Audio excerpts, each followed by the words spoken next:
everybody. Welcome to your very favorite Bronze Age comic book podcast, Flea Market Fantasy. I am your co-host, Mike L., and as always, I'm joined by...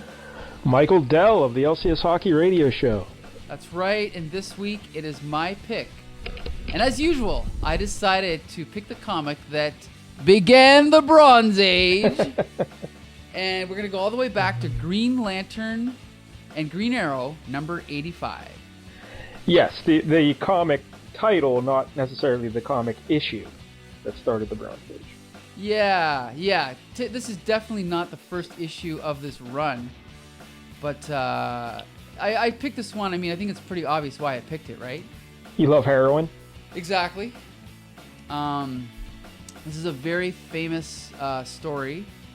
I don't know. I mean, I can talk. Do you want me to talk about why I picked it? Sure. Well, because, this run is most famous for dealing with realistic subject matter, which at the time they called relevance, right?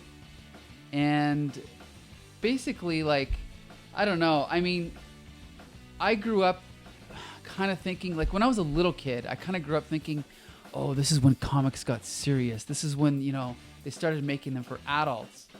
But then when I finally got around to reading them, they were not nearly as good as I thought they would be. Correct. We can talk about that later. I think we have another special guest joining us. Just a second here. A surprise guest. What? Yep. Is it Speedy? No, not Speedy. Not quite as fast.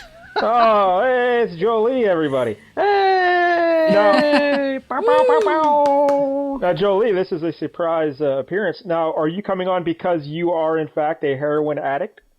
Yeah, a reformed heroin. No. Oh. No, I actually, I was listening to the last episode, and at the end of the episode, I think it was the Black Goliath episode. Yeah. At the end of that episode, you guys mentioned the story that you guys would be talking about in this episode, and I messaged Mike right away. I was like, oh, I've never read that one. Can I read it? Can I be on the episode? And he was like, really? Yeah. That's my first thought. Green Arrow and Green Lantern? Can I be there? What? Really? You want to be there for that? All right. Fair enough. Because I had never read it, and it was a good excuse to just dust that off. And give it a good look over. Well, Jolie, how have you been? Well, you haven't been on the show in a while. How have you been? I have been good. Just, staying inside, ruminating over Big Brother All-Stars. See, that's what I was going to ask you, because I'm not even watching it. Yeah, don't even bother. Yeah, that's what I hear. I hear it's terrible. So. Yeah, Janelle and Kaser, they're the only reason why you should be watching it, and they're already gone, so... Yeah. Don't even worry about it. Fair enough. Yeah, because I saw, Michael, you don't care, do you? You don't watch Big Brother? No, you can spoil it. But when Larry and I were discussing the cast, it's this is an all-star cast with two all-stars. There's really not a lot of all-stars in this cast. No, it's I remember seeing it on Twitter. It's actually funny because I found out the co-host of Here Comes the Spider-Cast, Josh, he loves Big Brother as well. So we've been kind of trading notes, and he thinks the same thing. I think we're all camp King Kaser, Queen Janelle, but we all hate this. We hate the same people. Yeah, there's just no one on the show I want to watch. Hey, Michael, how about this? Here comes the Big Brother cast. Podcast number 3. Maybe. Josh and Jolie. Yep. Can do that. All right. Never know. Never know. Let's get to the main story here. Green Lantern, and again, you said 85, 1971. Mm-hmm. And Michael, when did this run of relevant comics start with them? Around issue 76, I think. I think it was 79. Okay. Because Neil Adams came in at 76. Oh, maybe it was 76 then. Yeah, now this is Green Lantern Volume 2, which started in 1960, and it became Green Lantern and Green Arrow with issue 76. And that was in 1970, so I'm guessing that's when it started. Yes, that is when it started, yeah. And the series ran until 1989. I'm sorry, 1972, ending with issue 89. Right. So we're only a few issues away from it getting canceled. Also, by the way, issue 88 was a reprint because Neil Adams missed the deadline. Okay, So right. we're getting real close here to the end. Then Green Lantern and Green Arrow were shifted to a backup feature in Flash. At least Green Arrow was there for the first few issues. And that lasted for about 3 years. And then Green Lantern got his own book back, and it resumed in 1976 with issue 90.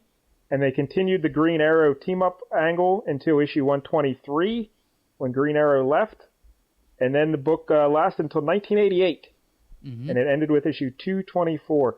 Now, Jolie, did you said you never read this book, but you seemed excited about the prospect of reading Green Arrow and Green Lantern. So did you read other stuff that they've done, or do you just you like that Green Arrow TV show, right?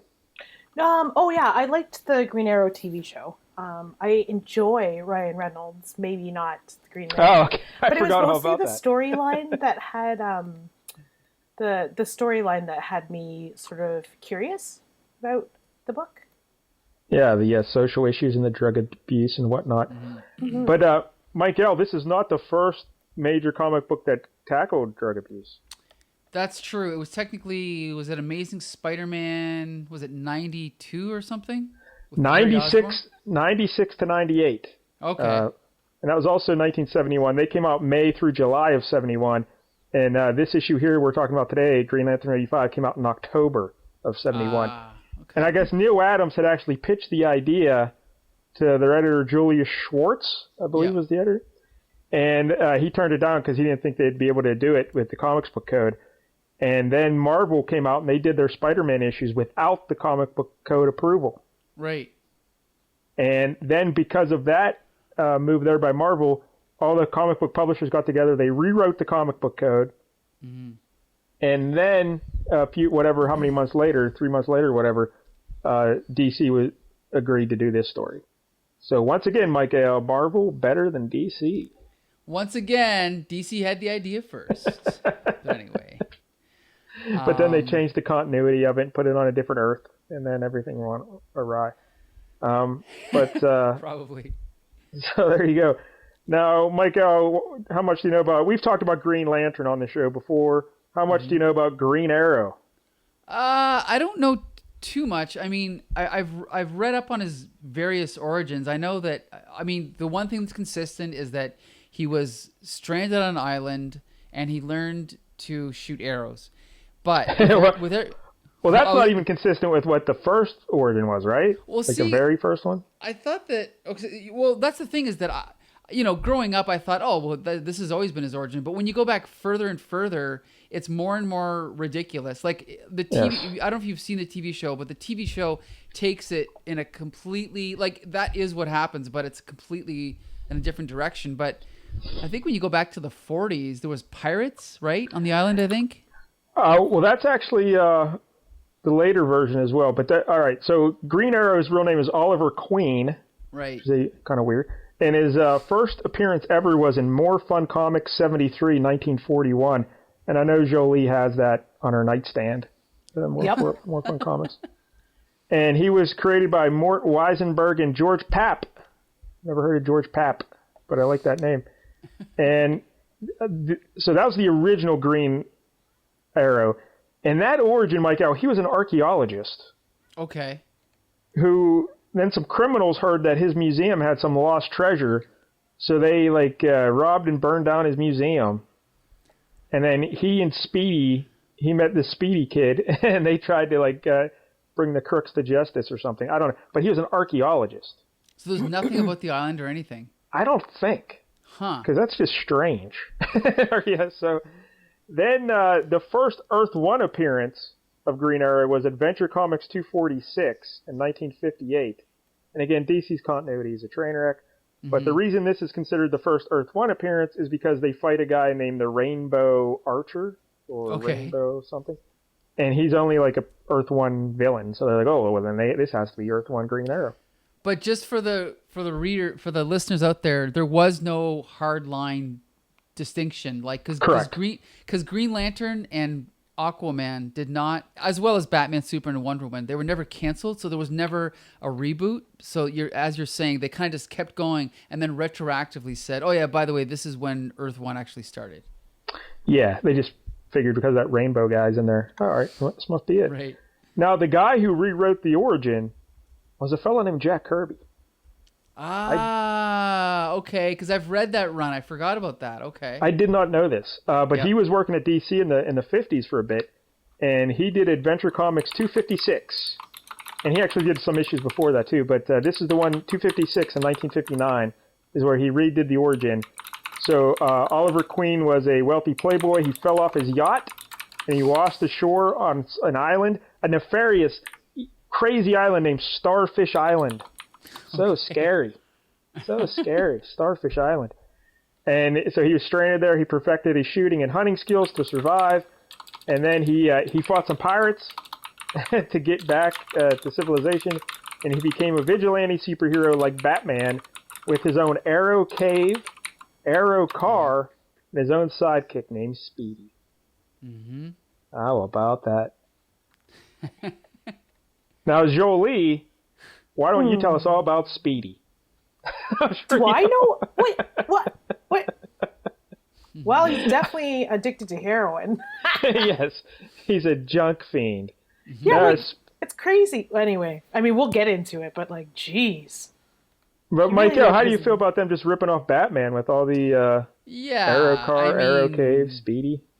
I mean, here's the thing. You go back to the 1940s, and there are dozens, if not hundreds, of superheroes whose names we do not know, who were just a copy of a copy of a copy. Like, obviously everyone knows the Green Hornet, but then like the Blue Beetle was originally a ripoff of him, and then DC had the Crimson Avenger, and then there was, it was just, and most of them didn't even have superpowers. Like we talked about this before, where like you think of the Atom as being able to shrink. Well, the original version of the Atom was just a guy that had a solid left hook. That was his superpower, And so, yeah, there's a lot of Golden Age characters that were pretty crappy. And also about this time in the 50s are these issues I read before that, like I was looking through these old issues to get to the issue where Kirby redid the origin. And there was an issue where there was, they said there's a bunch of Green Arrows all over the world. Like there's a Green Arrow in France and Mexico. Like each country has its own Green Arrow. Really? Yes, it was very strange. I didn't like that at all. Huh. Grant Morrison, he must have. Batman used that idea too, and Grant Morrison brought it back on his Batman run. So, all right. So, what about the Speedy character? His real name is Roy Harper. Yep. And he had the same first appearance and creators as Green Arrow. He never knew his mother. His father was a forest ranger who died when Roy was 2 years old. The father died while saving members of a Navajo reservation from a fire. Brave Bo, the reservation shaman, raised Roy like his own son, taught him archery and the Navajo ways. Green Arrow visited the reservation to judge an archery contest, and that's when Roy helped stop a robber, and the Green Arrow said he was even speedier than he was, so that's how he got the name Speedy. Yeah, even speedier than he was. He took the 13-year-old in as his ward, and they would go on. Oh, and then this kid here, Speedy, would go on to become Red Arrow and Arsenal. Yeah. I prefer Speedy. Yeah. Now, Jolie, I think, is this Red Arrow guy on the TV show? I think I saw him on there once. Sorry, Steve Amell, but I stopped watching like season 3. Ouch. Halfway through, maybe that? Yeah. So I don't know. Maybe. I can say that in the show, they called Oliver Queen's sister Speedy. And so when they introduced Oliver Harper, instead of calling him Speedy, they used the Arsenal name instead. Well, Roy Harper. Sorry, what did I say? Oliver Harper? Yeah, just to be clear. Roy Harper. But the thing is, though, is that Stephen Amell was like maybe 25, and Roy Harper was like 25. You know what I mean? Like they always do that. Like they should have got like a kid sidekick, but he just looked like one of the Backstreet Boys, you know? Well, maybe it's kind of creepy in this day and age to have older fellas grooming younger boys. You know. Oh, it is 100% creepy. It's a little bit. They don't weird, even let them wear full pants either. Just got to wear your underpants. Come on, let's fight crime in our underpants. All right, whatever. So they're the heroes of this issue. Let's talk about the villain, Heroin. Also known as diacetylmorphine or diamorphine, it's an opiate used recreationally for its euphoric effects. It was first synthesized in 1874 by C.R. Adler Wright an English chemist. However, it didn't gain popularity until chemist Felix Hoffmann resynthesized it for the Bayer Pharmaceutical Company. And in 1895, Bayer marketed heroin as an over-the-counter morphine substitute and cough suppressant. Oh so my if you got God. a cough, Michael, just fire up some heroin. It'll work wonders. Good to know. The U.S. made heroin illegal in 1924. An interesting footnote, heroin is still legal and recommended all throughout Canada. That is Come shameful. on. That is shameful. What are you doing up in Canada? Yeah. Huh. Just decriminalizing drugs. I guess is all no one that. read the fine print. Anyway. Yeah, Bayer named the drug heroin from the German word heroisch, meaning heroic. Huh. And some heroin nicknames: H, Smack, China White, White Lady, Horse, Dragon, Skag, Black Tar, Snowball, Black Pearl, and Junk. Those are some good nicknames. Demonetized. That's all I can think of. Demonetized, demonetized, demonetized. So there it is, heroin. Yeah, it's the villain.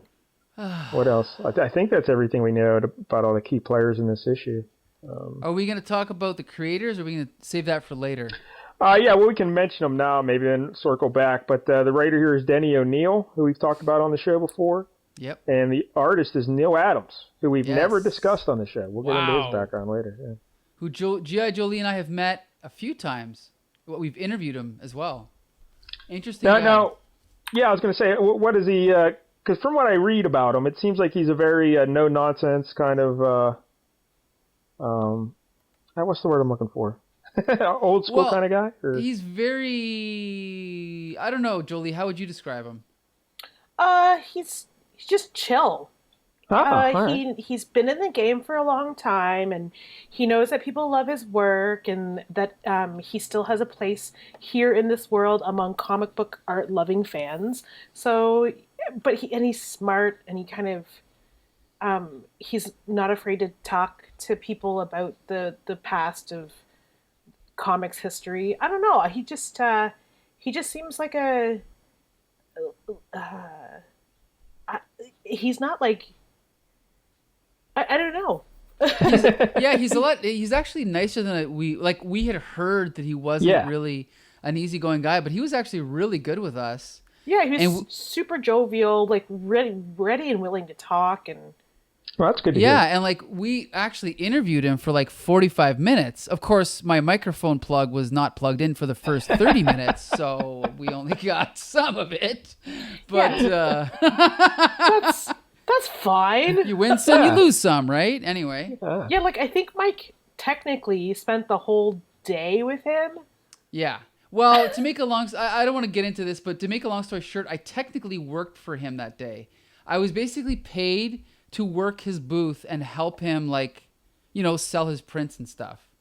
Yeah, nice. So I got to work for him. Yeah, like he was fine. He was actually really, really good to work with. And, we found out a lot about him. Like he was very active in like fighting for creators' rights. He helped Jerry Siegel and Joe Shuster get their byline for Superman. He helped them get an annual, kind of compensation or whatever.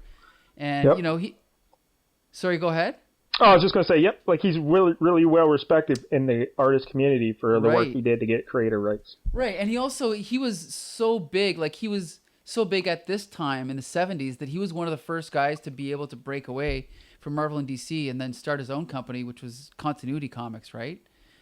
Something like that. They also were doing stuff for like movies. They would do like, what's the word I'm looking for? Help me out. Storyboards? Yes. Yeah. Yes. Concept art. Yeah. Yeah. Like the day that we were there at the show, his whole panel was about the history of comics, but mostly it was focused on the creator right thing. Right. Yeah. And I guess we'll get into his backstory later, but at this point in the late 60s, early 70s, people point to him and Steranko as like revolutionizing comic book art. Yeah, I agree with that. Yeah, because they brought in like graphic design, and Adams brought in a more like realistic feel to the art. That's right. Yeah, and that's the thing is, I mean, I love me some 60s artists. I love them all. Like we talked about this, John Romita, Jack Kirby, Gil Kane, whoever. But this stuff still, in my opinion, looks amazing.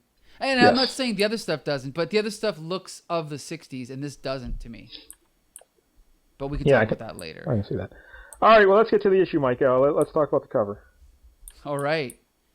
This is the reason I picked it. I mean, and you know what's funny? I've read some of these, but I'd never read this before, so I guess it's perfect. But anyway, so on the cover, we've got the shocking truth about drugs, you know, emblazed across the cover. DC, Green Lantern, Green Arrow. And then we got the logo, Green Lantern, co-starring Green Arrow. Only 25 cents, bigger and better. And it's number 85, September, approved by the Comics Code Authority, which we talked about earlier. And then we see a shot of Green. So for those that don't know, the point of this comic was that Green Lantern was like a square. He represented, you know, the establishment, and Green Arrow was like a hippie kind of anarchist left-winger, right? Okay. And so Green Lantern is standing there and he's like, you always have all the answers, Green Arrow. Well, what's your answer to that? And Green Arrow is saying, my ward is a junkie. And in the foreground, we see Speedy, you know, kind of crouched over holding his arm. And he looks all strung out because he is. And then on the table, we see drug paraphernalia. We see a needle. We see a little, what is that, a gauze pad? We see like, I don't know what that is, alcohol. We see a spoon. Well, that's the drugs. Yeah, it's the heroin. Oh, yeah, I guess that'd be the actual heroin, yeah. Makes sense. I guess it wouldn't be alcohol. but notice how they're all like colored white. The spoon's white, the bottle's like. Do you think that was done to like downplay them? Yeah, probably. I guess so. Yeah, good point. Because I mean, they all kind of just blend together. Good point. If they're colored distinctively, they'd stand out more. And yeah, DC attacks youth's greatest problem: drugs. Yep. Look at Speedy. Poor Speedy. Jolie, does your heart break for Speedy here? No. Look at him. He looks terrible. How old is Speedy? Like 16, or is he like 18? Yeah, I don't know. How old is he in these issues? I don't really know. I'm gonna guess he's supposed to be 16 because he was part of the Teen Titans, right? So he's probably 16ish. Okay. But look, he's actually in his Speedy costume. He's got the red shirt and he's wearing his yellow gloves. Yeah. And he's got his arrow. There's quivers down his quiver and his arrows, and he just shot up with the H, full of smack. Yeah. Chasing the dragon, Michael, right there in the cover. Yeah. Now here's my problem with the cover, though. It gives away the story right away. Well, you know it gives away, and this is what I didn't realize. It gives away the last panel. Yes, this is pretty much a recreation of the last panel, except Green Lantern's not there in the last panel. Right. But yeah, like there's no. Would it have been better if he just had like his arm in the pic shot and not so we don't know it's Speedy? Right. Or since we know now this is a 2-parter or a 3-parter, this should have been the cover of the next issue, right? Yes. Technically. Like it just seems to undermine the entire story. Like, oh yeah, Speedy's on drugs. All right, I guess let's read about it. Like there's no surprise element now, you know? Right. How do you feel about that, Jolie? About the cover being would you so rather spoilery? be surprised that it's Speedy, or are you fine with Speedy being right there on the front? I mean, what better boy wonder type could they have picked to victimize than Speedy? Someone's redheaded step ward. Orphan, yeah. Yeah, so it's like, okay, cool. We'll pick the most inconsequential one, I guess. And then we'll just... It's strange. I thought that it was strange to have this on the cover. But there is an insert inside the comic which kind of explains or does a good job of explaining why maybe they chose to do it like this. So I did not read such an insert. Oh, well, it's a letter from Carmine Infantino talking about how this is the first issue where the price point is larger. Oh, I didn't notice that. Yeah. If we look in the top right corner of the issue, it says only 25 cents, bigger and better. So I guess it was cheaper before. And in the letter, he kind of is saying, well, here's the thing. Comics, we've tried to hold the line for you as long as possible, but like this to the last possible second, and this is the one. And not only is it, not only did we hold out for just for you, comics fans, but we are going to deliver a whiz bang of a story. Whiz bang. Right? He didn't say whiz bang. I said whiz bang, but okay. we're so gonna say, like. I think I'm pretty sure whiz bang is also a nickname for heroin. So yeah, so I guess they had to kind of, I mean, if you had to earmark this in your collection, you'd know that this was the start of a sort of like the price jumped at this point. The quote quality of the stories were supposed to change. You're supposed to be getting better stories because you're paying more money or whatever. But yeah. I don't know. Yeah, so I guess that makes sense, putting Speedy on the cover to grab readers' attention to, like, bring in they a new really price change. had to keep people reading or buying, I should say. So this is probably a sales tactic. But it does undermine the story entirely, though.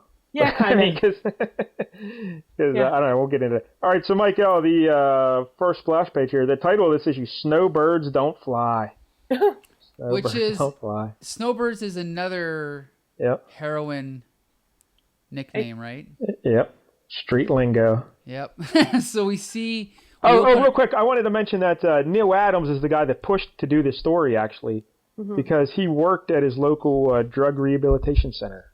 Oh, really? How about that? Interesting. And Denny O'Neil also knew a lot of addicts, or like was around in the city, noticed them all around, and stuff. So, but this was Neil Adams' idea to do this heroin story. So that's something. Oh, P.S. Snowbird is lingo for someone who does the drugs. Yeah, that's right. I think they say that later, but anyway. Because like snowball and snow can be heroin, so yeah, you're a snowbird if you do it. Right. Yeah, but how about that? So all right, the big splash page, Michael. So we see Oliver Queen walking down the street towards the reader, and in the foreground we see a group of hooligans holding, what are these, sticks? And they're basically playing...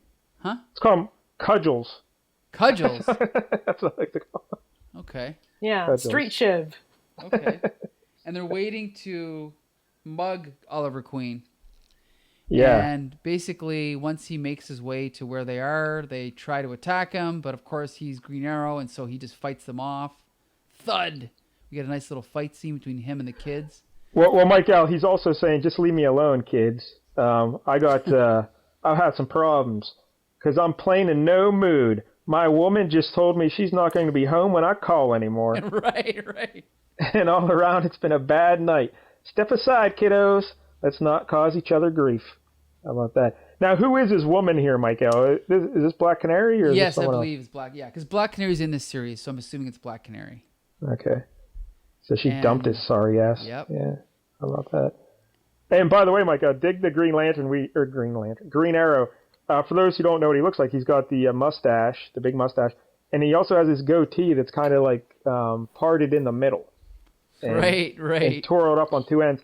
And Neil Adams actually gave him that goatee in an issue of The Brave and the Bold from 1969. So he's responsible for that goatee as well. Which I have. And also Neil Adams is also the one that gave him this costume. Because up until this period, Green Arrow still had the same costume he had in the 40s, which I don't know if you've seen it, but it's basically just, it's all green with red boots, and it's pretty basic. And so Neil Adams gave him, this little collar and like the cool thing on his arm, with like the kind of stripe pattern. I don't know. I think it's a cool costume.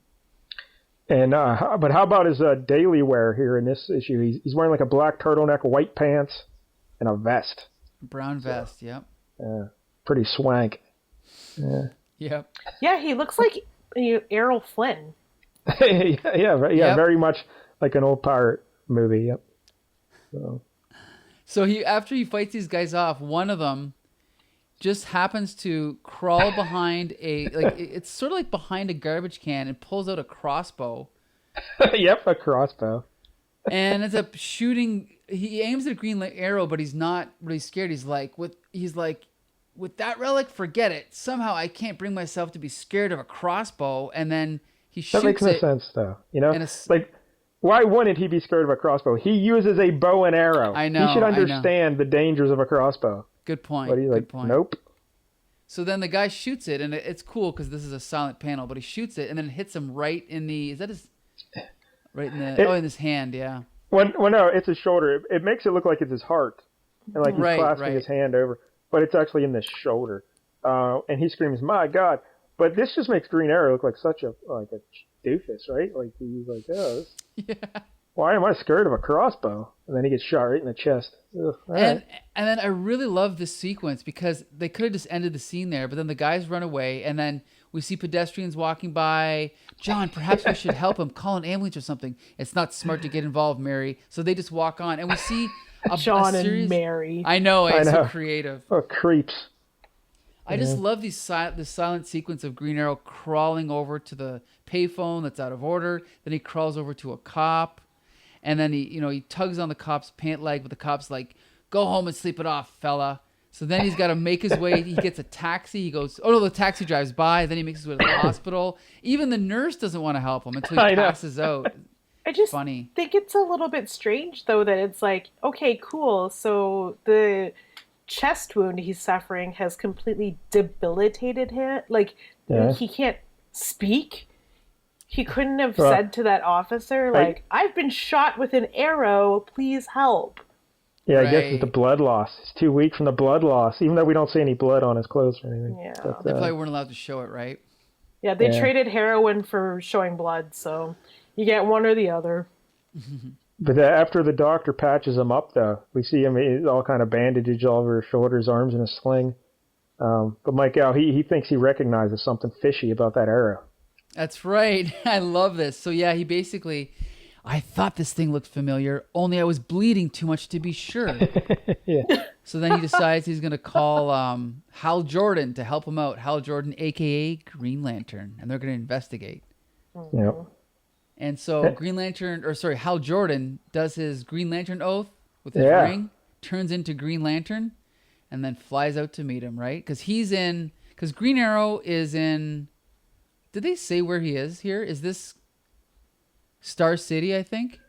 Yeah, I think Green Arrow is in Star City, right? Yeah, and then Green Lantern is in Coastal City. By the way, Mike Dell, I have to ask. I think we've talked about this before, but do you love the way DC has fictional names for their cities? Because we've talked about this many times. No, I hate it. I love it. Jolie, what do you think? I guess I'm indifferent. I honestly... I don't know. There's not really a... See, the reason I like it is because it makes it seem more like a fairy tale. It's like a magical land with a fictional I don't name. like it because it makes it seem more like a fairy tale, a magical fictional land. Where if I go to New York City, I'm going to see Spider-Man. I go to Hell's Kitchen, I'm going to see Daredevil. Maybe. That's the thing is, you won't. I'm not going to Coastal City anytime soon. See, you know what? I'm going to one-up you because I think it's cool that they're in Coastal City because if I go to, New York, I'm not going to see Spider-Man. But if I could go to Coastal City, I would see Green Lantern, and that proves that it could be real. But no, because you can't because Coastal City doesn't exist. But what if it That's did? a shame. They said the same thing about the lost city of Atlantis. Exactly. Anyway. Okay. Yeah. So then we get a cool scene. So they reconvene. So they team up and they're hanging out. And then basically Green Lantern's like, I understand. They're not hanging out. They're not having beer and pretzels. No. But they're standing there talking. And so Green Lantern's like, I understand you're being disturbed. Being zapped with a crossbow might shake anyone. It's not that. It's what I was zapped with. This shaft is one of mine. Of course, I've left plenty of these at scenes of sundry crimes. Lots of nasty sorts have had chances to snare one. Still, I can't help being worried because I haven't seen my ward Speedy in a month. And you think he may have been captured? The possibility exists. I haven't paid much attention to him lately. So that's basically, huh? Well, that's the one of the. There's a lot of instances in this issue, but that's one of the first ones where we just realized that Green Arrow is just a terrible human being, right? He's kind of. Yeah, kind of. So I just love this cool scene of them walking down the stairs. They're in their superhero costumes. It's so cool looking. But anyway, Wow, walking down the stairs. yeah, it's just a good shot. I don't know. It's just I love Just this doing art. that, their boots on the ground, detective work. Yeah, and their detective work begins in the basement of Green Arrow's apartment building because he's like, they really had to put in a lot of legwork. Where should we start? Yeah. I don't know. How about downstairs? All right, Yeah, you're right. let's get on there. Oh, that's funny. So anyway, so they make their way down the stairs, and we can see in the foreground there's like garbage, and there's a rat, and they kind of come in the middle of this guy who's yelling at this kid because this kid is begging him, right? He's like, "Please, Mr. Browden, you gotta let me have some, Mr. Browden. I'm going out of my head with the need." That's exactly how heroin addicts talk. Yeah. Soon as you raise the price, you buy the goods, not before. So basically, this guy's a drug dealer and this other guy is a drug user, right? Yeah, he Let wants me to in. smack. I can't take the pain, right? So then he's down and out. And then of course, Green Lantern's like, "What's wrong with him?" And Green Arrow's like, "Can't you see he's withdrawing? Cold turkey, cold turkey. Lantern, you can be dumb. The boy's a snowbird. He's on dope. Apparently." Browden is a salesman, a blasted pusher, and that's as low as anybody can sink. And I'll say this for the Green Lantern in this issue. Like, if this was the first issue I've ever read of Green Lantern, I would think he comes from an alien planet. He seems very disconnected from everything going on in this world. Like he's a visitor to the planet Earth. That's very true. He probably does spend a lot of time patrolling space, so maybe that's why. I suppose. But yeah, he just seems like he's not of this planet. But, all right. So yeah, then Green Arrow and busts in on the drug dealer, and he starts wanting to fight him, and the drug dealer right away, because he's a cagey drug dealer, Michael. Right away, he recognizes the injured wing on Green Arrow. He just starts punching him in the shoulder. Right. This guy is a cagey fighter. And we get a really cool shot where he punches him in the shoulder, and then we get like panels coming out of the panel. Like 3 panels of reactions coming out of the panel. I thought that was really cool. And Green Arrow looking like, I guess it hurts. I don't know. Maybe it hurts. Now I'm crying. Yeah. And then Green Lantern steps in and shoots him with his ring. And the guy tries to grab an axe, but Green Lantern just kind of turns it into slag, right? Yeah. And it kind of melts in his hand, and then he uses his lantern to, because for those that don't know, Green Lantern's ring can do anything. So he creates the shape of like a kind of like, what is that, like a claw, big claw, and just holds the guy up by his pants. It's like one of those games at the arcade or where you put the quarter in and you're trying to win a stuffed animal with a big claw, and it's just lifting them up. So anyway, so then they grab the drug dealer and they grab the druggie, right? Well, they just take the drug, or they do take the drug dealer too. Yep, they take both. Yeah, and he puts them in like a green basket. Thing. Yeah, I don't even know what it is. Because Green Arrow was in there too. Right. They're all in there. Yeah, it's funny. Big old purse. Yeah. And so then, and the next page we get, this is what I mentioned earlier. We get a photocopy of a city, like a photocopy of a photocopy of a city, as an establishing shot, and then we cut to this shot of these same hooligans from earlier. Right? Yep. And then but we got one guy in the window who's in shadow. We're not sure who he is. But the other guys are talking back and forth, and they're actually talking about the racism they experience and the racial slurs. And it's funny because I actually don't think this language would be used today in comic books. Because absolutely not. No, it's funny because considering this is code approved, like comics nowadays I find are much more sanitized. Yeah, they dropped the N-word right there. And but the Asian kid is talking about how his father deals with all sorts of racism too, and his father is a collector of obscure weaponry throughout history. Mm-hmm. So that explains the crossbow. And and they pretty much use like I wasn't sure why they used this sort of narrative, but it seems like the writer is using systemic racism to explain why they are violent and drug users. Yes. Good point. That's like they go into detail about why they do drugs, and he's like, oh, because I get worn down because of the racism, so I need something to cope. Yeah. And then they asked their other buddy in the shadow, you got a reason for being a hophead, Roy? Uh-oh, they call him Roy, Michael. Yep. Roy. Foreshadowing. But Roy says, it's personal. Look, the ceiling. Yeah, that's right.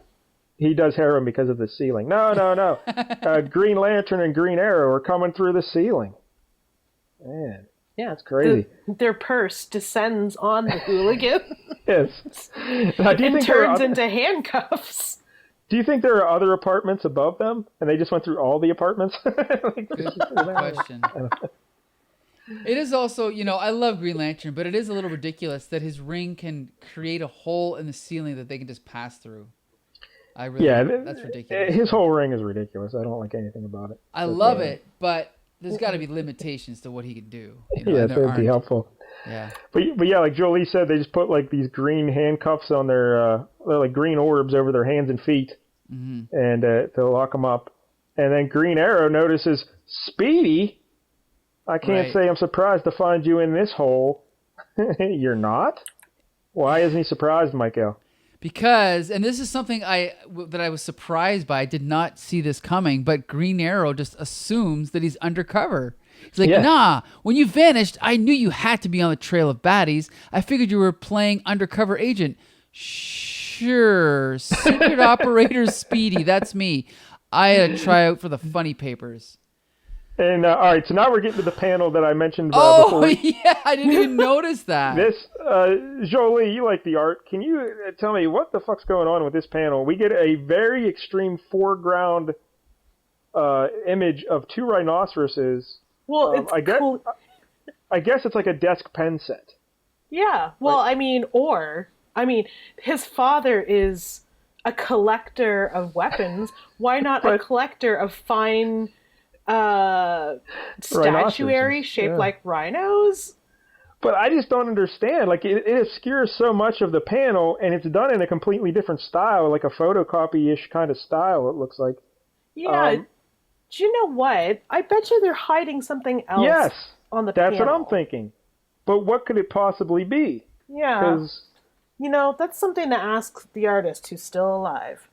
I tried to look online to see if, like, I just did a quick search right before the show, like, rhino panel, snowbirds don't fly.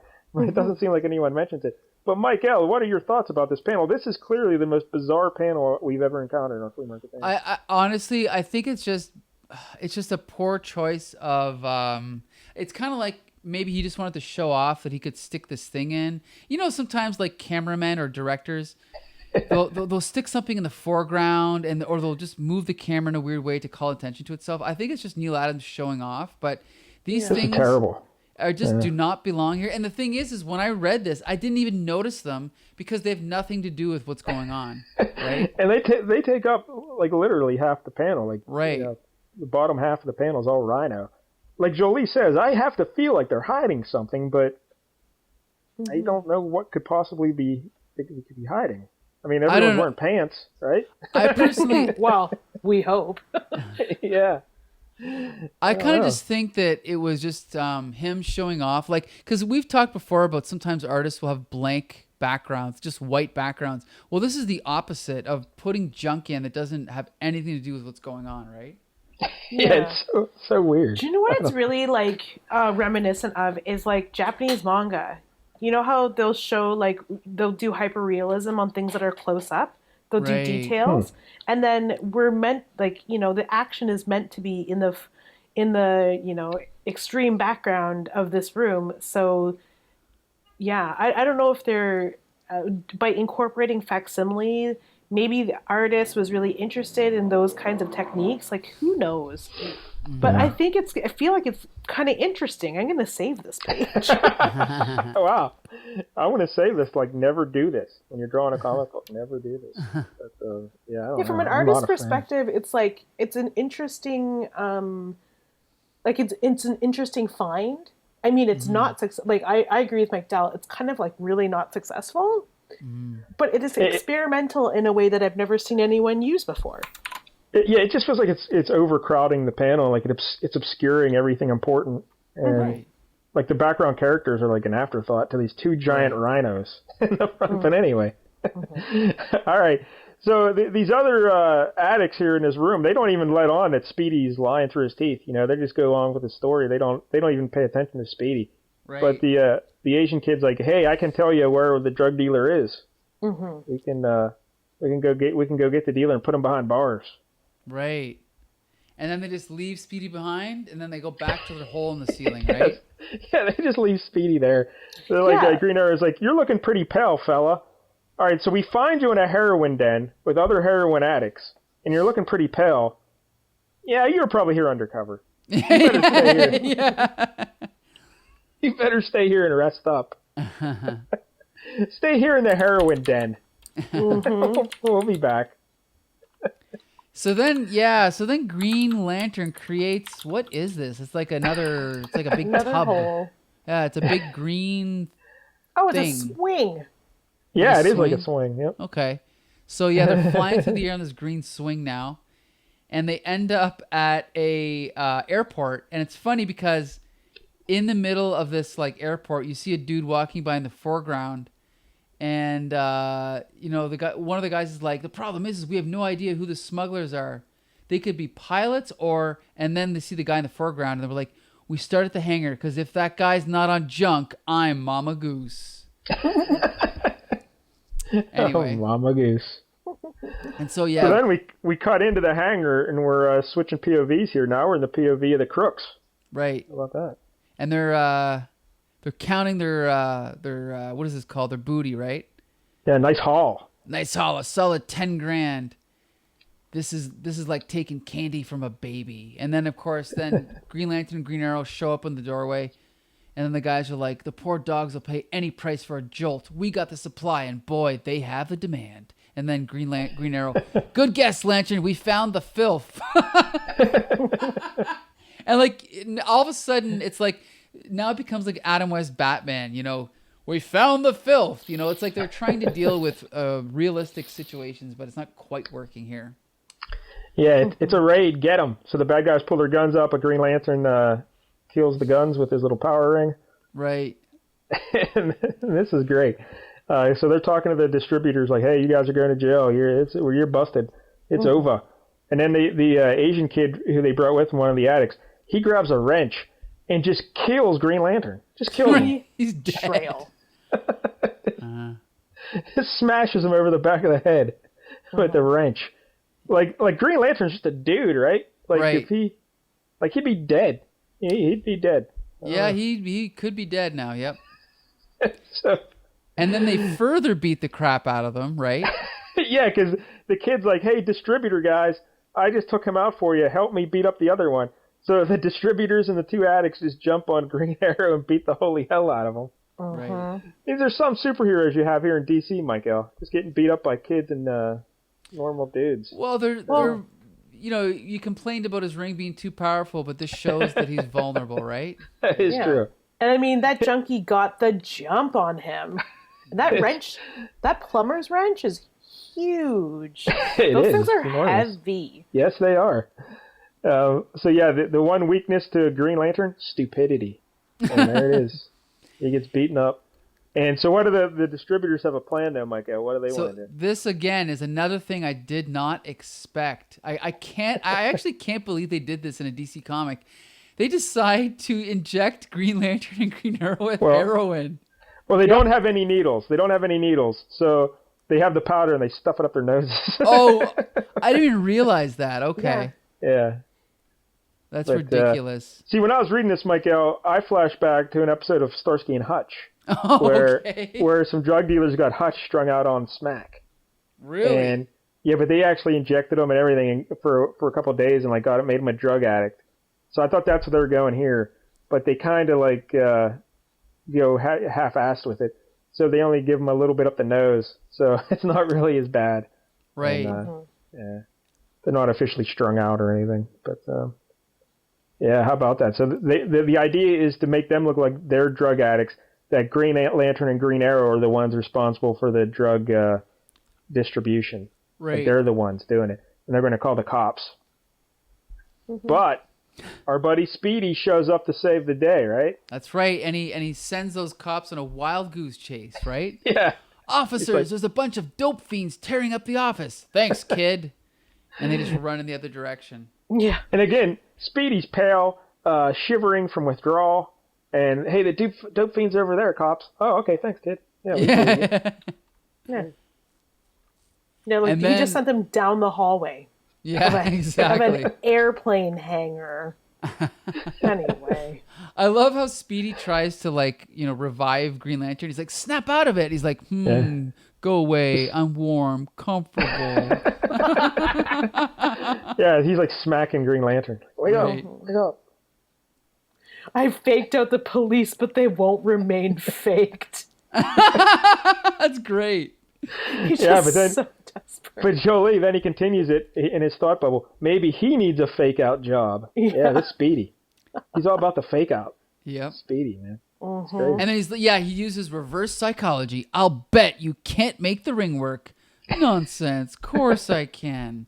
Then he, shoots energy out of his ring. But again, this is pretty cool. He creates a heroin-induced vision of how he feels, I guess, or how he's thinking. Yeah. And so we have a Green Lantern Hal Jordan, but he's like this monster version of Hal Jordan. So, and then in the description, it's like a shimmering shape begins to form, a twisted, hideous caricature of himself.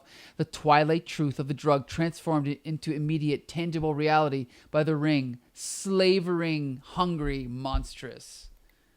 And then this green energy thing picks up everybody, and it's like, and again, it has physical form, so they actually have to fight it off. It's kind of funny. Yeah, Green Lantern puts them all in a bubble and shoots them out of there. He wakes up. He takes control and flies them out of there. But he's struggling still, Michael, from the smack. He's sweating, and he's like, I got to concentrate. But so they fly him back home, and wow, there's a lot of ads. Yes, Yeah, I know. and this first page here in the speaking of flight, that's where I saw the letter from Carmine Infantino. Yeah, I went right past it. I just thought it was an I ad. didn't see that. Yeah, Yep. wow, Yeah. okay. Yeah, there it is. Yeah. How about that? National for the Arts. So basically, so now Speedy has made them like tea or whatever, and they're all just shooting the breeze. And they're trying to figure out why anyone would do heroin, right? Yeah, because they're feeling like garbage. Well, I can tell you one reason why they do it. Look at Green Arrow. The heroin healed his shoulder wound. Yeah, good point. The sling is gone. He's holding his arms up. No problem. So look, heroin can heal your shoulders. He bounced back. Yeah. Yeah, so then Speedy is trying to kind of hint around what's going on. So Speedy, a.k.a. Roy Harper, is like, well, maybe I can throw some light on the reason, GL. Say a young cat has someone he respects, looks up to, an older man. Say the older man leaves, chases around the country, gets involved with others, and ignores his young friend. Then the guy needs a substitute for friendship. He might see it in junk.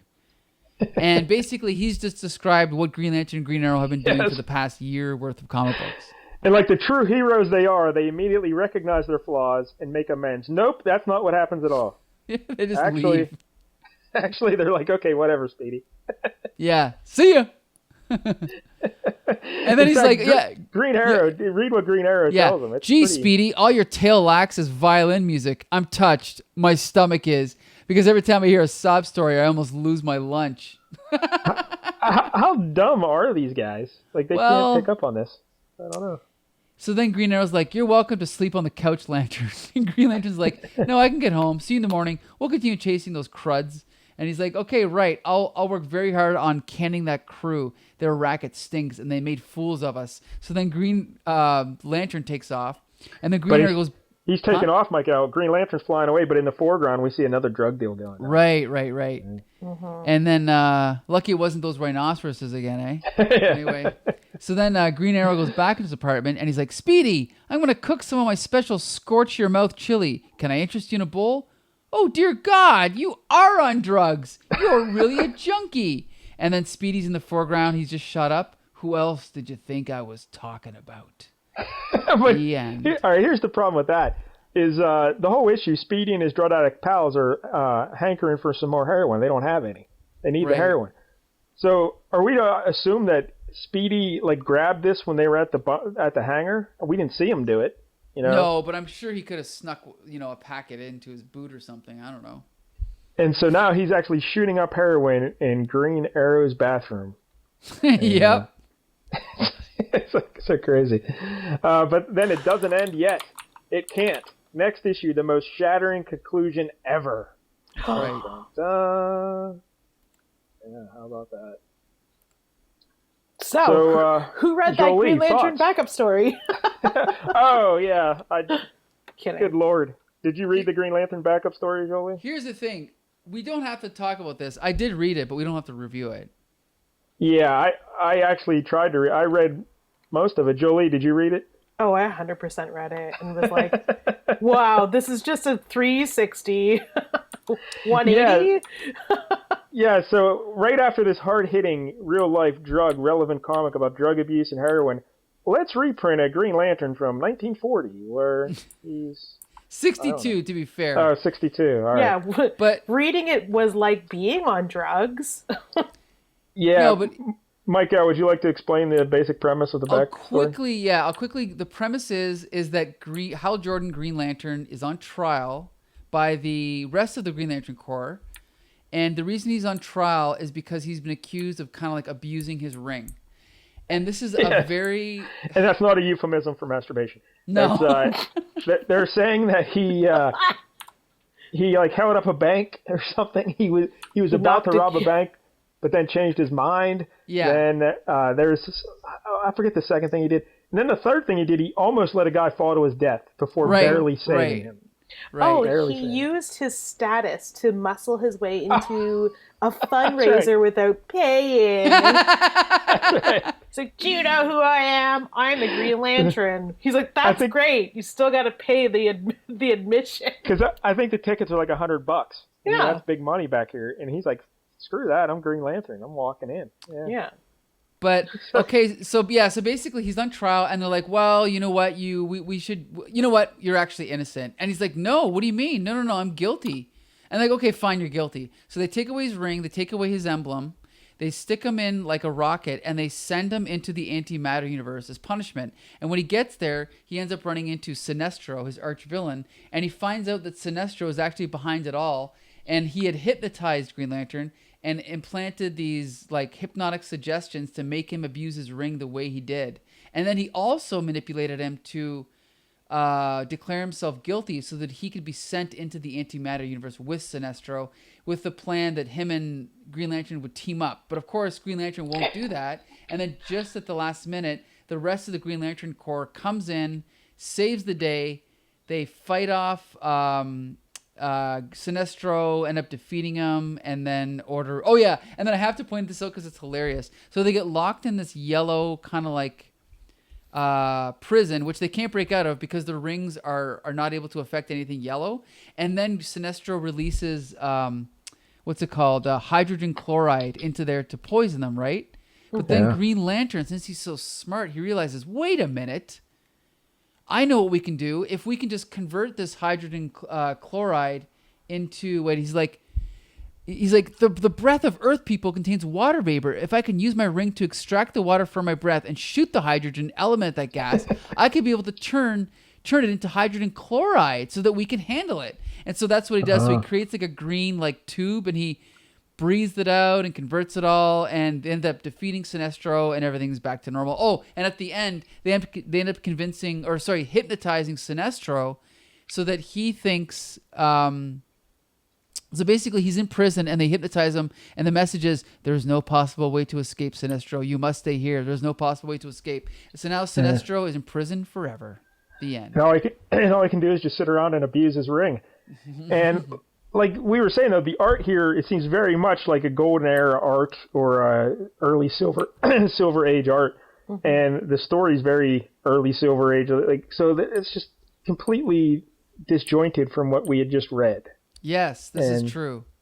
I should point out this is written by John Broome and drawn by Gil Kane, who I'm sure you're familiar. This is Gil Kane? This is Gil Kane. Yep. I didn't even notice. Like, I would never recognize this as Gil Kane.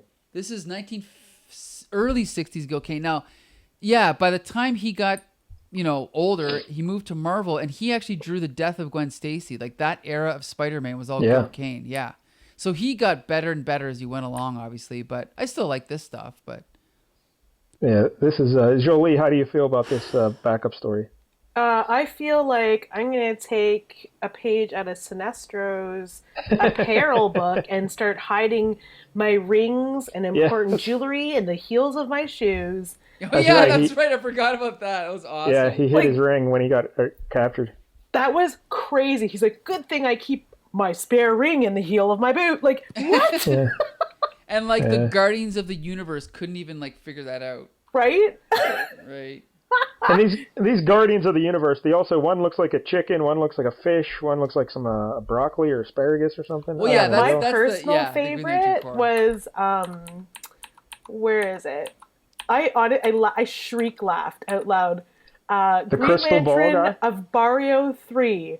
A world in which crystal life forms have attained dominance in ultra-sensitive form with 13 senses. Yeah. It's just a big love it. hunk of crystal, but he has a mohawk. Yeah, good point. Well, there's a robot. There's a fish guy with like a bowl with water over his head. There's a plant. Yeah. There's a really intelligent one. There's a bird guy. Yeah. So I love so after reading that Speedy story, then you read this and you're like, wow, I want to do heroin, so I understand this. I mean, at least find some LSD. Yeah. Oh, nuts. What a trip. All right, so there it is, the backup story. You might want to just avoid that at all costs. Mm-hmm. But all right, so Jolie, what about the main story? The main story? Well, okay. After my excitement died down, I was very surprised that it was just the culmination of the story was just that little panel in the bottom corner of digital page 29. I was like, oh. And also, he comes back from kind of seeing Green Lantern out. He's like, oh yeah, time to make my awesome chili. Everyone has a chili recipe. Like what is, I mean, I have a chili recipe, but he has a chili recipe. And like, I don't know what it is with chili enthusiasts, but the spicier it is, like the more you talk about it. And like, but he's just going about his like chili cooking Green Arrow day. Yeah, like nothing affected Green Arrow at all. Yeah, nothing it's so strange. And then he just like, there's something about the coloring of this book that's like great. There's tonal value. Like this whole panel where he's talking about the chili was my favorite because it's like the only one where there's a suggestion where they use a lot of like light and shadow to kind of create a really great mood for this book. Like the whole room is dark and there's just one room that's lit up and clearly it's the one that Speedy is in shooting up. Like you need a lot of light for that apparently. But like even when Green Lantern got to find the vein. Yeah. Yeah, especially, I mean, with those young eyes, even veins are hard to find. Yes. Like, but yeah, I see what you're saying though about how they colored it and inked it and everything. Yeah. Yeah, like there's like different values of darkness, like the sky that Green Lantern in. Yep. Yeah, it's nice. There's something about the art. I mean, while the story is pretty heavy, there's just like something really cool about the art that I really enjoy. Yeah. Well, I guess you want to talk about Neil Adams here while we're talking about the art, I guess? I have a shit ton of notes about Neil Adams. Start from the top. He was born in Manhattan, New York in 1941. He graduated from the School of Industrial Art High School in 1959, and he sought work with DC Comics and then Archie Comics, where he wanted to work on their superhero line. So he drew some sample pages for a book called The Fly. Not the human fly, Michael. Just The Fly.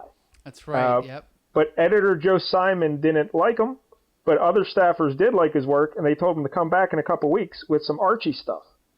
And so when he came back in a couple weeks, he noticed that his Fly pages were still there, except one of the bottom panels was cut off.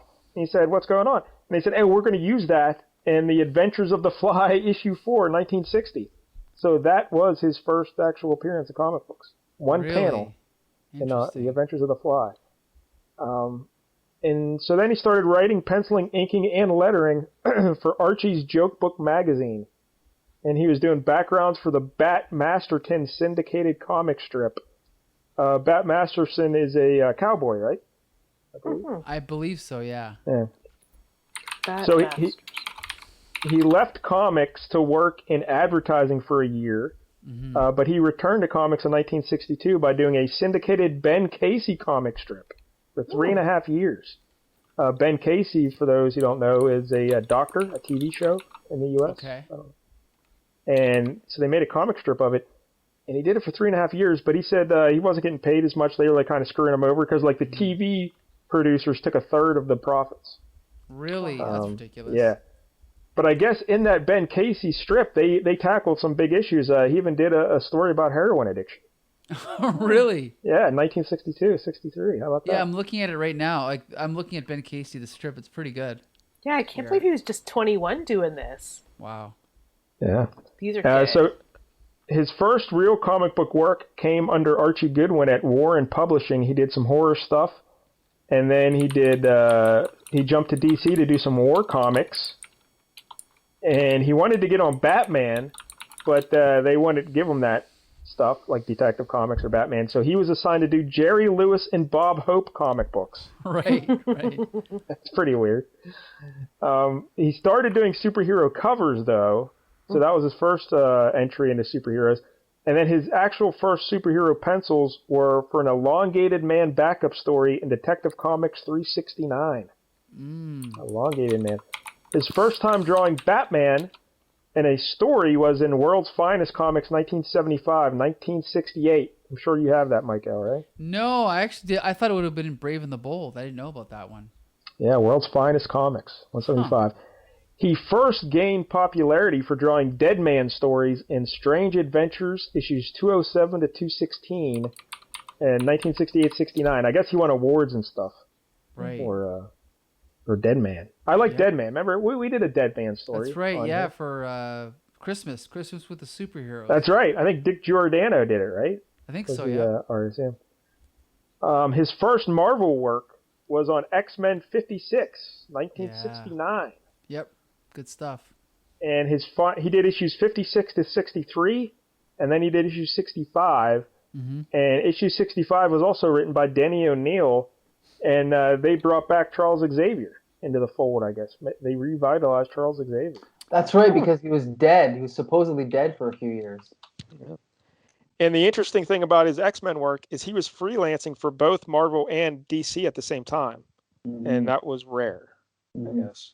He didn't like people doing it. Free agent. That's right. And he was doing both.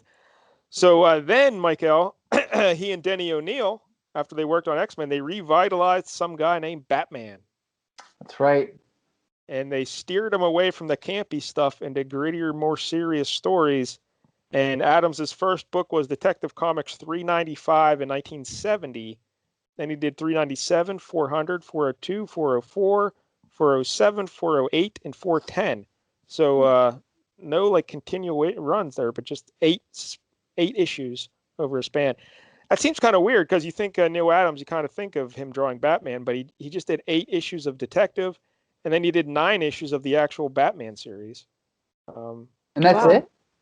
Yeah, he did a backup story in 219, and then he was the regular penciler in 232, 234, 237, 243 to 245, 251, and then 255.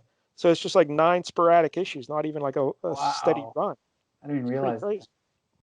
Well, it's just like Frank Miller only did like 9 Batman stories, before recent times, right? So completely redefined the character. So, and even though Neil Adams is like this iconic comic book artist, and he did a lot of stuff, he really had no extended runs on anything.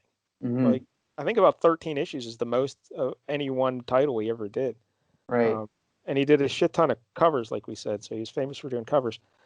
So Green Lantern Volume 2, he joined up there with issue 76, and he did through 87, and then we mentioned 88 was a reprint, and then he did 89 to close out the series, and that was 13 issues. We talked about his respect within the business for securing creator rights, how he's influential with Steranko and changing the modern art there for comics. And he brought in, we mentioned he and Denny O'Neil did relevant comics here with Green Lantern and Green Arrow.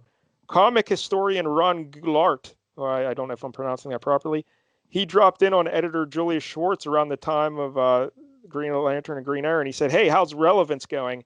And Schwartz replied, "Quote, Relevance is dead," and they canceled Green Lantern. Yeah. So, yeah, Relevance. These socially important stories did not sell well, so they canceled the title.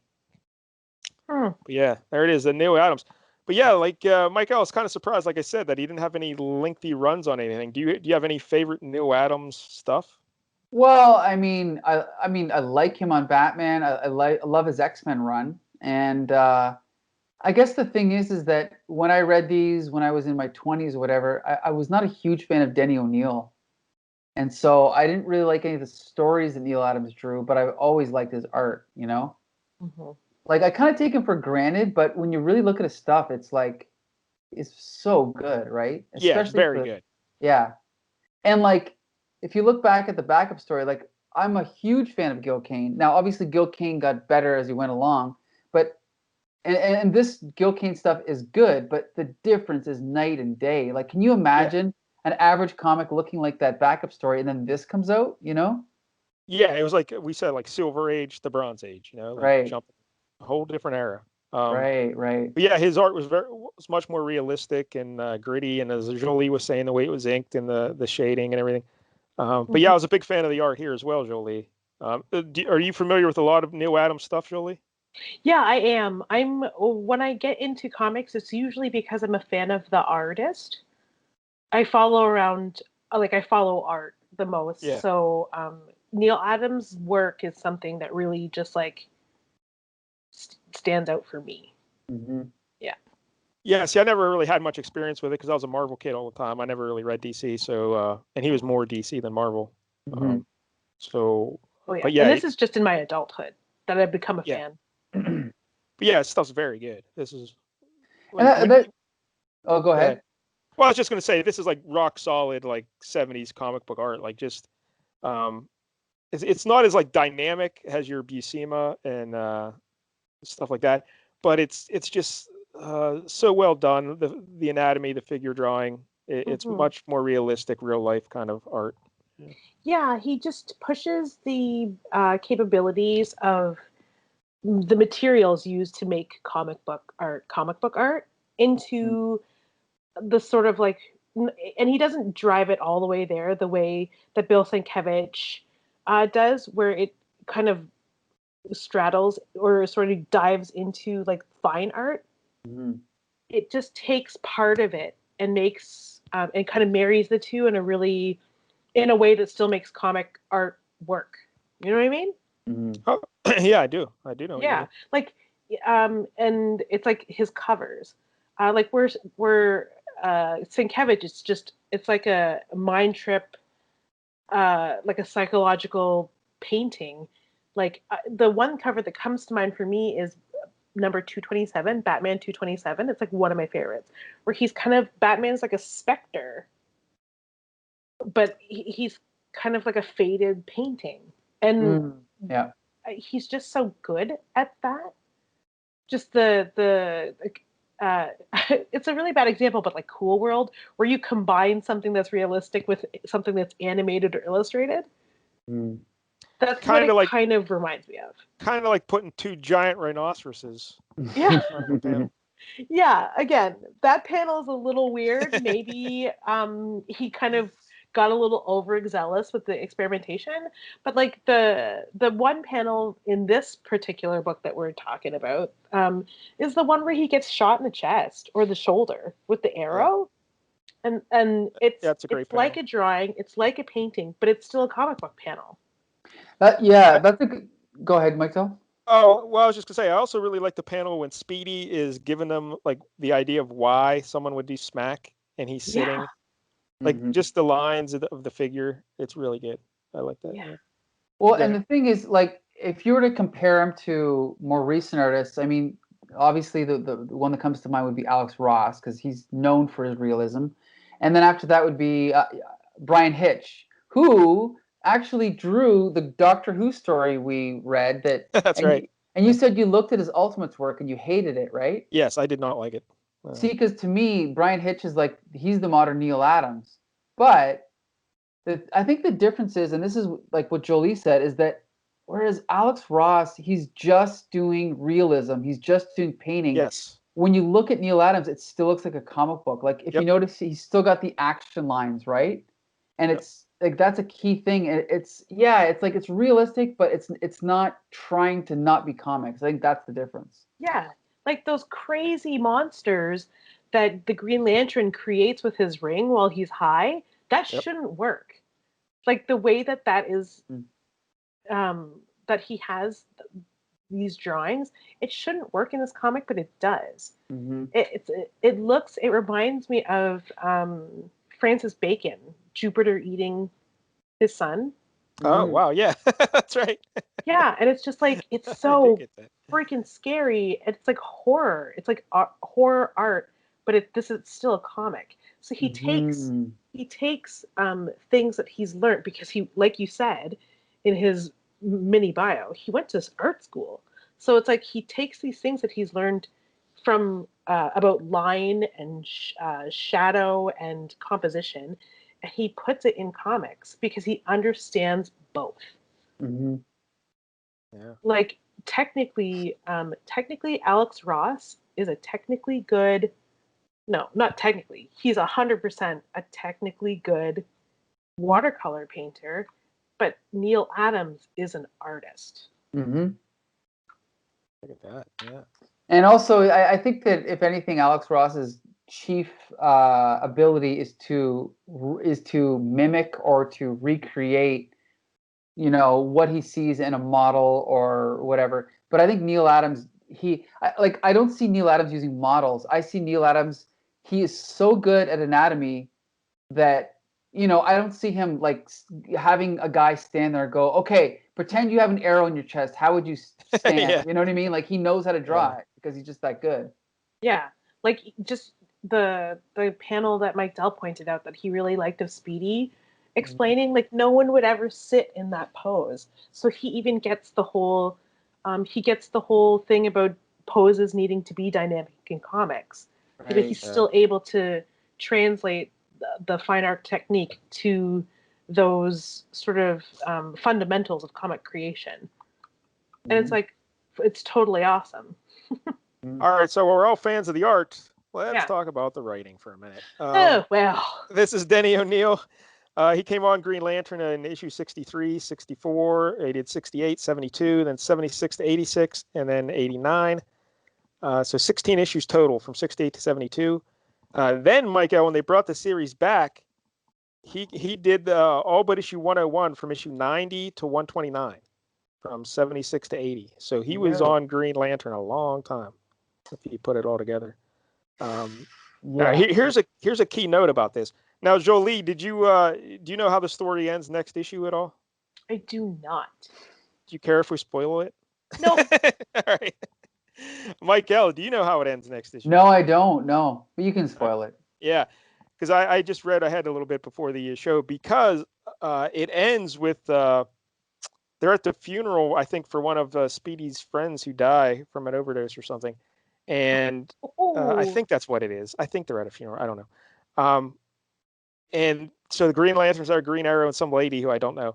And then it doesn't look like it's Black Canary, but who knows? She had black hair. But I guess Black Canary did have black hair, huh? She had a yellow wig, yeah. But maybe it was her. So Speedy's there, and he tells them that he got off the smack, and he did it himself.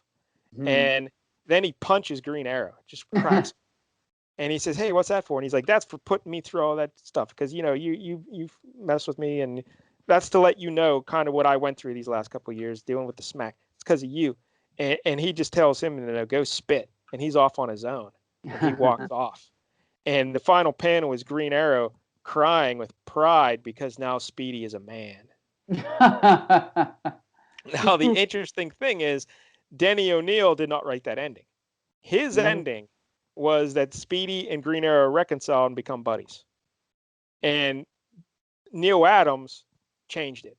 He wrote he rewrote the final 2 pages and went to Julius Schwartz and Schwartz got him changed, and without Denny O'Neil even knowing, I guess. Really? Apparently. So, and Denny O'Neil still thinks his ending was better than that. So, I don't know. Denny O'Neil says he makes it seem like a punch in the mouth solves everything. So he didn't like the way that Neil Adams did it. But I don't know. It certainly makes a more dynamic for a more dynamic panel. I'm actually flipping through it right now. To me, I don't know. I think it seems sort of cliche that in film, there's always some kind of infighting happening at a freaking funeral. It's a funeral. Like, really save it. But again, this is 1971, so this could have been like the seeds for all the later arguments at funerals. You know, this is early. This is where it all started. Yeah. But I don't know. If I had to go one way or the other, I would probably have them not reconcile, and I think it's more interesting. It's a little too cute if they all just, all right, that heroin, all right, we're back together now. At least this way, there's lasting changes from the heroin addiction, you know. But I don't know. Here's I guess the thing is I heard the reputation of this, preceded it, and when I finally read some of these issues, I was disappointed. And I guess what it comes down to is, ironically, the older I got, the more I would rather read the backup story. Green Lantern on trial because he abused his ring. Like, seriously, when it comes down to it, like, this is the kind of the same thing that's happening nowadays with DC, especially DC, where, they got to have a rape in Identity Crisis, and they got to have Speedy lose his arms, which, by the way, he did. He gets his arms cut off. Yeah, at least one of his arms was cut off, maybe both of them. But it's like they're so desperate to make everything violent and realistic, and I don't know. At the end of the day, like, maybe there's a happy medium, but I don't know. Like, that's what I mean. Like, this backup story, I'm actually glad it's here because it shows the contrast. And it's like, yeah, I kind of would rather read that. I don't know. Wow. I think the writing here, I like what they're trying to do, being so socially aware in 71. But in terms of the actual writing, it's not good. It's like I said, it just makes Green Arrow seem like an asshole, and it makes Green Lantern seem really stupid. Like, right. Like I said, an alien to this planet. Like, he's always confused about what's happening. And it's like, I don't know what's going on. But yeah, Green Arrow is not likable in this at all. He just comes across as an asshole and like really, really stupid. Yep. Well, I also have to point out G.I. Jolie in the issues of Spider-Man that we read, where Spider-Man was like really dissing Deborah Whitman, and like Deborah Whitman would ask him to help, and he'd be like, help who? My uncle. Oh, your uncle? He works on a boat. I don't do boats. See ya! And it's like, those were also written by Denny O'Neil, and it's like, it seems like that's the only way he knows how to write characters, is just make them assholes, Yeah. So make them assholes or have them disappear completely. Right.